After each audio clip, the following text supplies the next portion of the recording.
तो बीजेपी भ्रष्टाचारियों का और जितने भी अपराधी उनका गोदाम बन गई है। मैं सेकेंड फेज के सभी मतदाताओं से कहूंगा कि बीजेपी को हराओ। लोकतंत्र बचाना है तो अपने वोट से बचाया जा सकता है। वहां पर महीने का पैसा कमा रहे हैं तो बीजेपी भ्रष्टाचारियों का और जितने भी अपराधी उनका गोदाम बन गई है।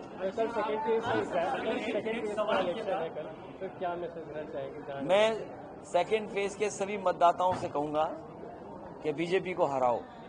लोकतंत्र बचाना है तो अपने वोट से बचाया जा सकता है। बाबा साहब भीमराव अम्बेडकर जी का दिया हुआ संविधान ये हमें हक दिलवाता है। संविधान हमारा मान सम्मान है, संविधान हमारी संजीवनी है। यही संविधान है जो हमारे जीवन को बदलाव में हमारा सहयोग करता है। इसलिए अगर ये संविधान चला गया तो हमारे सब अधिकार छिन जाएंगे। हमारा देश क्या बचेगा बिना लोकतंत्र, बिना संविधान के। ये भारतीय जनता पार्टी के लोग पूरे देश को एक ही रंग से रंग देना चाहते हैं। नेता प्रतिपक्ष रहे आप विधानसभा में, विधानसभा का क्या? विधानसभा चलेगी नहीं। मैं था तब भी विधानसभा थी, आज भी विधानसभा है। विरोध का सबसे मुखर स्वर आप रहे वहां पर। लेकिन मैं दुर्भाग्य ये है कि हमारे मुख्यमंत्री जी बताते ही नहीं थे। हम पूछते थे 46 में 56 कौन सी सूची है। मैं बोल बोल के थक गया, आज तक नहीं बताया उन्होंने। और सोचिए, केवल एक्सप्रेस वे में नहीं हमारे साथ भेदभाव हुआ, यूपी के साथ बिजली को लेकर भी भेदभाव हुआ है।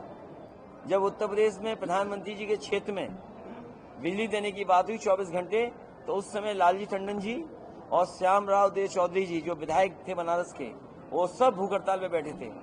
जब मिले आके मुझसे, मैंने कहा आज ही 24 घंटे बिजली कर दूंगा।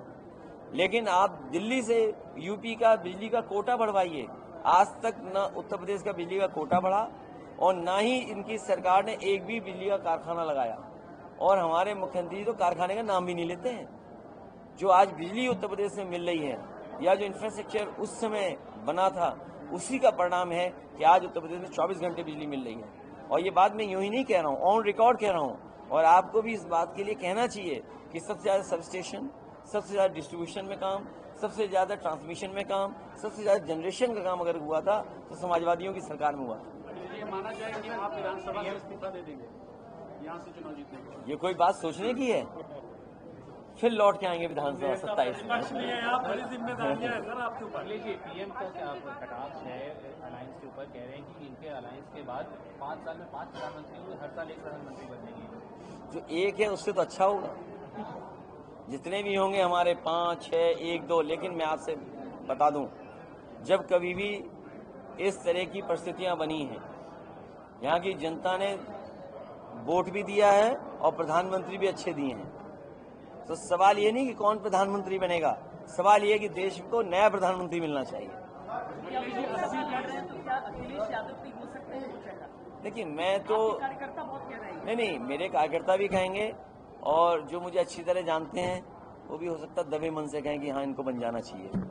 और आपको बता दूं, ये हाईवे अगर किसी ने बनाया हो हमसे अच्छा तो बता दीजिए आप। जो लैपटॉप डिस्ट्रीब्यूशन किया, अभी आप लोगों के चैनल में, अखबारों में बहुत चला और लिखा गया कि प्रधानमंत्री जी और बिल गेट्स के बीच में बहुत सी बातचीतें हुई और बहुत सी बातें हुई भी। लेकिन एक बात जो अखबारों में मैंने पढ़ा कि उन्होंने भरोसा दिलाया कि डिजिटल डिवाइड में वो भारत और भारत के लोगों को सहयोग करेंगे। डिजिटल डिवाइड पे अगर सबसे पहले किसी ने काम किया तो वो समाजवादी लोग थे जिन्होंने लैपटॉप बांटा। और मैं आज भी कहता हूं कि हर गांव में लैपटॉप दिखाई दे रहा है। और अमेरिका के गूगल करिएगा आप कि कुछ शहरों में अब लैपटॉप वहां की सरकार फ्री दे रही है गरीब बच्चों को, इसलिए कि उनके बच्चे भी बराबर पढ़ सकें।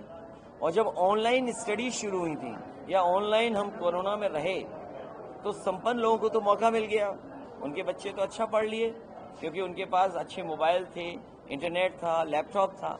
लेकिन गरीब बच्चे नहीं पढ़ पाए थे। तो ऑनलाइन या इस तरह की चीज़ों के लिए समाजवादियों ने बहुत करके दिखाया है।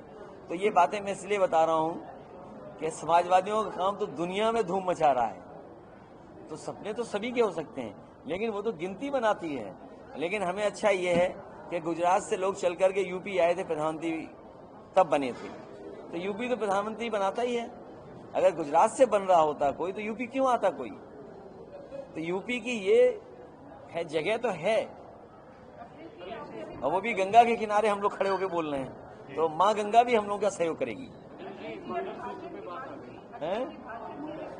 देखिए ये सब वो बातें हैं ध्यान हटाने के लिए। अच्छा, जो लोग, आप खुद सोचिए एक बार, जो लोग दूसरों को परिवार पे जाने कितना आरोप लगाते हैं, उन्हें क्या लेना देना है इन चीजों का? ये एक महिला के लिए, एक परिवार की सदस्य के लिए और खासकर पत्नी के लिए और भारत जैसे देश और हमारी संस्कृति के लिए एक बहुत इमोशनल सब्जेक्ट है।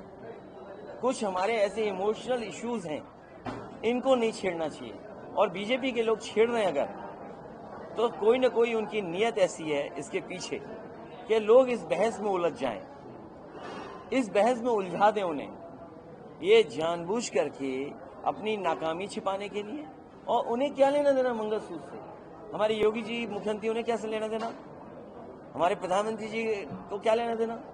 बीजेपी के बहुत सारे लोग, उन्हें क्या लेना देना इस बात से? वो केवल इसलिए कह रहे हैं कि ध्यान हट जाए। सर, शरिया कानून भी लाने जा रहे हैं आप, मंत्री ने। देखिए शरिया कानून आप जानते हो, हमारे और साथी जानते होंगे, ठीक है, लेकिन हम तो नहीं जानते ना, इसीलिए। हमसे जुड़े रहने के लिए हमारे YouTube चैनल को सब्सक्राइब करें और नई वीडियो की नोटिफिकेशन के लिए बेल आइकॉन को दबाएं। अगर आप ये वीडियो Facebook पर देख रहे हैं तो लाइक जरूर करें और ज्यादा से ज्यादा शेयर करें। धन्यवाद।